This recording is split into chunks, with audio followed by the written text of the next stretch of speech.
କର୍ତ୍ତବ୍ୟ ସାରି ଘରକୁ ଫେରୁଥିଲେ ହେଲେ ବାଟରେ ଅପେକ୍ଷା କରିଥିଲା ମୃତ୍ୟୁ।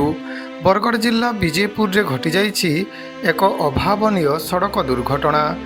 ବିଦ୍ୟୁତ୍ ବିଭାଗର ଜଣେ କର୍ମଠ ଯୁବକଙ୍କ ଜୀବନ ନେଇଯାଇଛି ଏହି ଦୁର୍ଘଟଣା, ଯାହାକୁ ନେଇ ସ୍ଥାନୀୟ ଅଞ୍ଚଳରେ ଶୋକର ଛାୟା ଖେଳିଯାଇଛି।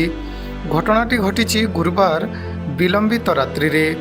ବିଜେପୁର ଏନ୍ଏସି ବାଉଁଶପୁଲାର 30 ବର୍ଷୀୟ ଯୁବକ ଯଦୁମଣି ତାଣ୍ଡି, ଯିଏକି ଟାଟା ପାୱାରରେ ଲାଇନମ୍ୟାନ୍ ଭାବେ କାର୍ଯ୍ୟ କରୁଥିଲେ, ସେ ଗୁରୁବାର ରାତିରେ ସେକ୍ସନ ଅଫିସରଙ୍କ ସହ ବିଦ୍ୟୁତ୍ କାମ ସାରି ବାଇକ୍ରେ ଫେରୁଥିଲେ।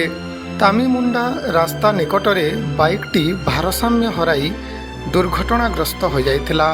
ଯଦୁମଣିଙ୍କ ମୁଣ୍ଡରେ ଗଭୀର ଆଘାତ ଲାଗିଥିବାରୁ ତାଙ୍କୁ ସଙ୍ଗେ ସଙ୍ଗେ ବିଜେପୁର ଡାକ୍ତରଖାନା ନିଆଯାଇଥିଲା, ହେଲେ ସେଠାରେ ଡାକ୍ତର ତାଙ୍କୁ ମୃତ ଘୋଷଣା କରିଥିଲେ। ଶବ ବ୍ୟବଚ୍ଛେଦ ପରେ ଶୁକ୍ରବାର ଅପରାହ୍ନରେ ନ୍ୟାୟ ଦାବିରେ ଉଗ୍ର ରୂପ ନେଇଥିଲା ଜନ ଅସନ୍ତୋଷ।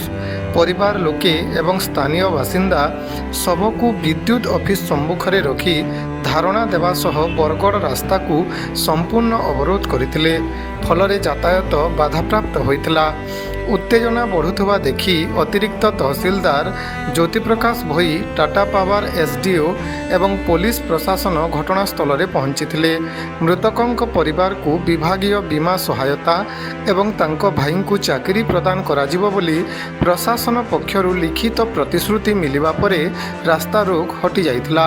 ଜଣେ ପରିଶ୍ରମୀ ଯୁବକଙ୍କ ଏଭଳି ମୃତ୍ୟୁରେ ପରିବାର ଏବଂ ସହକର୍ମୀ ସ୍ତବ୍ଧ ହୋଇଯାଇଛନ୍ତି। ପ୍ରତିଶ୍ରୁତି ଅନୁଯାୟୀ ସହାୟତା ଶୀଘ୍ର ପ୍ରଦାନ କରାଯାଉ ବୋଲି ସାଧାରଣରେ ଦାବି କରାଯାଉଛି।